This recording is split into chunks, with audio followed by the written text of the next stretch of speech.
Ini adalah segmen kedua dari video Case Studies in Engineering karya Claire Davis dan Aman Yadav. Di segmen kedua ini, kita akan membahas mengenai hal-hal apa saja yang dilakukan atau yang terlibat di dalam pengembangan studi kasus khususnya dalam kerekayasaan atau engineering. Selamat menyaksikan. Berikutnya adalah segmen kedua, yaitu pengembangan studi kasus. Hal-hal yang perlu dipersiapkan dalam melakukan atau menyelenggarakan studi kasus adalah 3 hal. Pertama, menentukan tujuan. Apa tujuan yang akan dicapai dari studi kasus? Apakah studi kasus itu akan mengajari konsep dan kuliah dasar kepada pembelajar atau mengembangkan pemahaman si pembelajar? Ini harus ditentukan dari awal.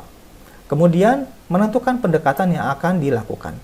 Apakah studi kasus itu akan menggunakan pendekatan case study learning, apakah project-based learning, atau problem-based learning.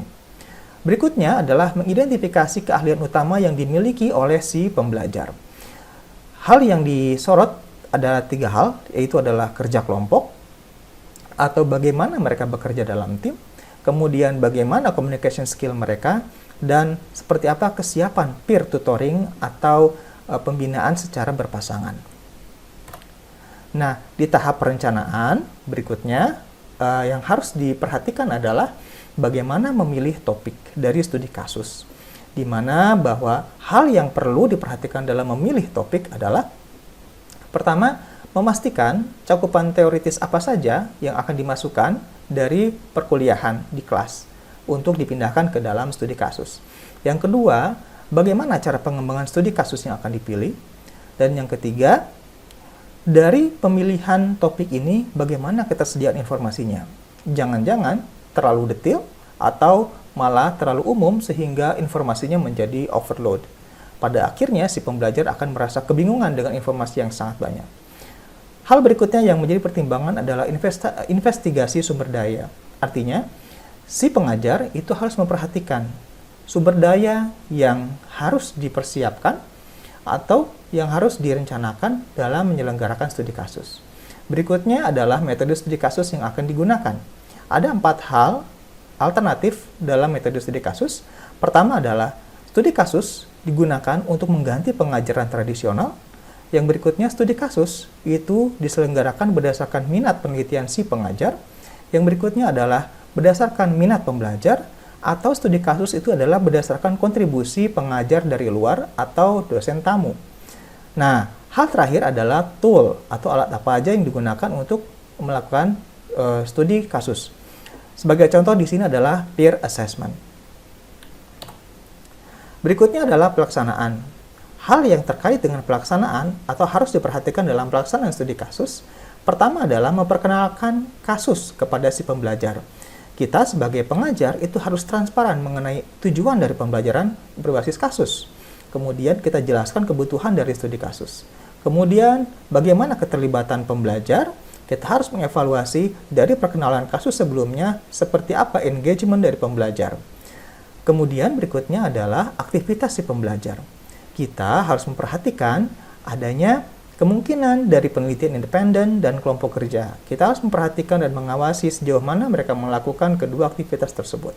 Berikutnya adalah penyederhanaan kasus, di mana di sini kita harus mendekomposisi kasus dan membagikannya kepada anggota kelompok agar pengerjaannya menjadi lebih mudah. Dan terakhir adalah kedalaman pembelajaran.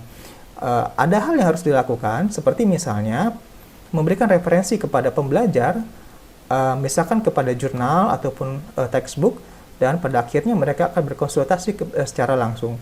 Meskipun sumber daya informasi yang ada di internet sangat luas, namun itu sangat memungkinkan untuk pemahaman yang dangkal. Kemudian, kita juga perlu untuk memperhatikan penggunaan komponen laboratorium seperti laporan praktikum maupun hasil percobaan dari praktikum. Kemudian yang terakhir adalah mengontrol progres dari pembelajaran studi kasus tersebut. Nah, terakhir adalah penilaian yang dapat dilakukan. Ada 3 hal di sini. Pertama adalah measures problem spared testing, di mana studi kasus dinilai dengan menggunakan dua jenis pertanyaan terbuka untuk menilai apa sebenarnya yang dipelajari oleh pembelajar. Berikutnya ada peer assessment, di mana pembelajar memberikan kritik dan umpan balik atas pekerjaan rekannya.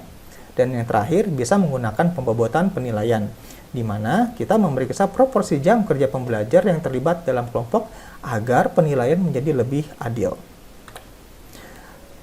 Ya, ada satu lagi yaitu penelitian pada studi kasus, di mana penelitian pada saat ini mengenai evaluasi studi kasus itu masih terbatas pada dampak studi kasus terhadap hasil pembelajaran siswa.